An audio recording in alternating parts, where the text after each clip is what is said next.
He's never fought us. Not us united.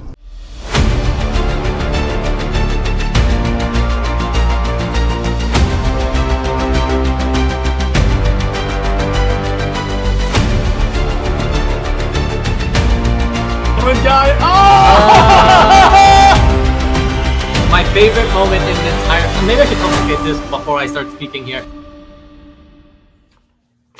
Welcome to Comics League Indie Wednesday. I'm Jared, and today we're talking about Red Sonja.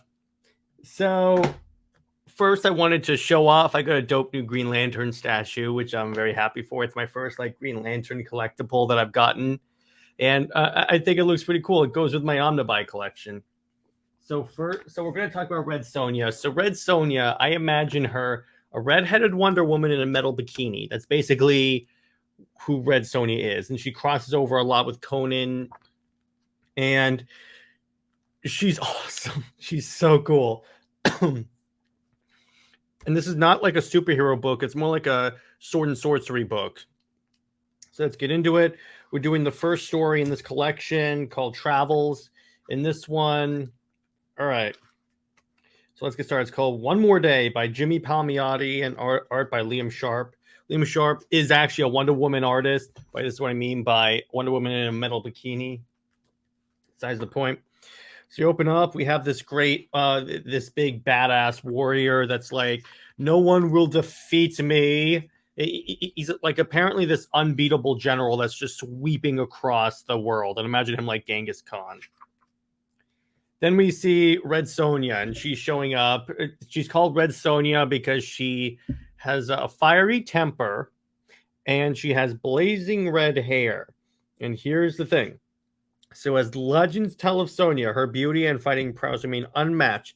And if any man could best her in battle, then her body would be his. So it's basically like you can have your way with her if you beat her in battle, which has never happened before. So I'm like, okay, it's an interesting way to do this. So she's traveling, and then she essentially receives a note from an eagle. And the eagle's master has basically sent out a message to all the great warriors saying, "Come here and help us fight this dude." So then we have this this meeting of war chieftains, and then Sonja shows up and goes, "Hey, I want to help out. I'm a badass warrior. I think I can help you out here." So then we get the scene from Troy where Achilles faces off against their best warrior and then defeats him easily. Sonja completely destroys this dude after getting thrown apart a few times, but she chops off his head. And then it's basically this is when the enemy general is like, okay, we're going to go kill her. He goes in front of the fates and he gets this whole instruction on how to fight her. And then Red Sonja is hanging out with the general. They're eating fruit, talking about war. He's obviously hitting on her, even though she's not interested. Then we get the general's army. The evil guy's army sweeps through the encampment, but they discover that Sonja's army has vacated the battlefield temporarily. And it turns out it's all an ambush. They're hanging out in the trees. Then what they do is they light fire to the grass and shrubbery, and then they all descend upon them. And it's so cool because Sonja just rolls out with double swords, and she's hacking dudes. She fights that main general named Sul, S-U-L. They fight in this epic badass sword fight in a 12-panel spread instead of a 9-panel spread. And then Red Sonja eventually actually kills this dude because she runs through, because as he kills one of the other, as she kills Sonja's friend, Sonja stabs him through the throat with her sword. And at the same time, she kills, she kills him, and then before her friend bleeds out, she kisses him. And that's the first story of Red Sonja. And honestly, for right now, so I can give you guys a really good episode, I'll talk about one more. So this story is actually one of my favorites. It's called Red Sonja Goes East.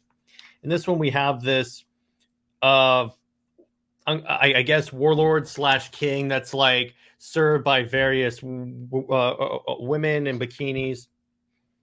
And essentially, he's like, his servant comes up and goes, "They have a new prize for you, my liege," and it's Red Sonja.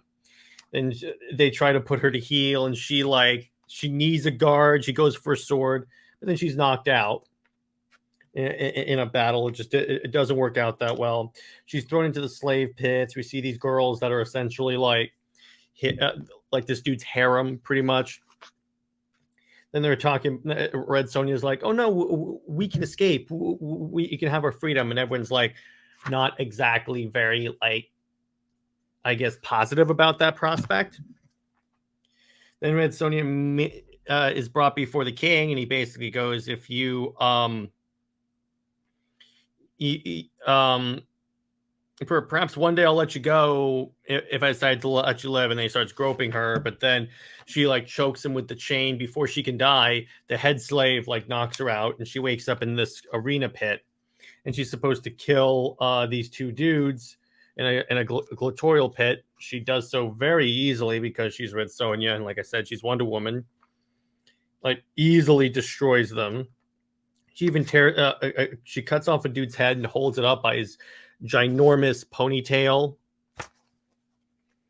And then she throws a sigh at the king, but then the head slave like gets in the way to show her devotion, and then the sigh runs through both of them essentially.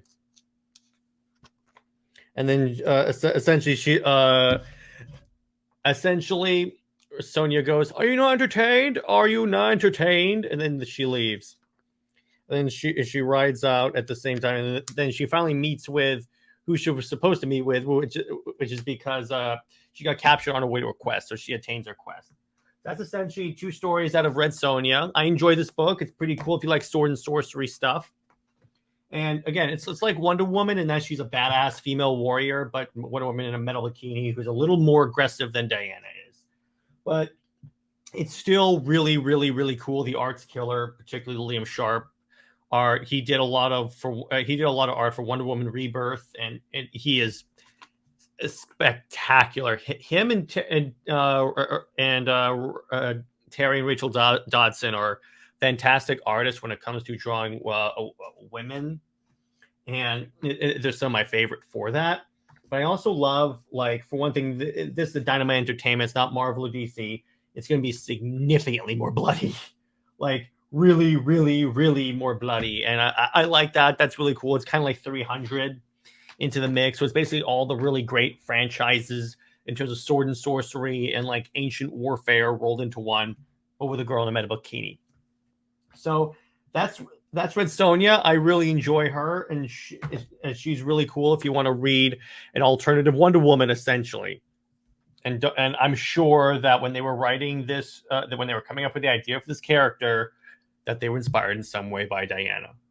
On that note, I'm going to call this Indie Wednesday to a conclusion. Next week, we're going to be doing a crossover book of DC and Dark Horse called Wonder Woman Conan, where Wonder Woman essentially it teams up with Conan and has this epic adventure across Conan's homeland.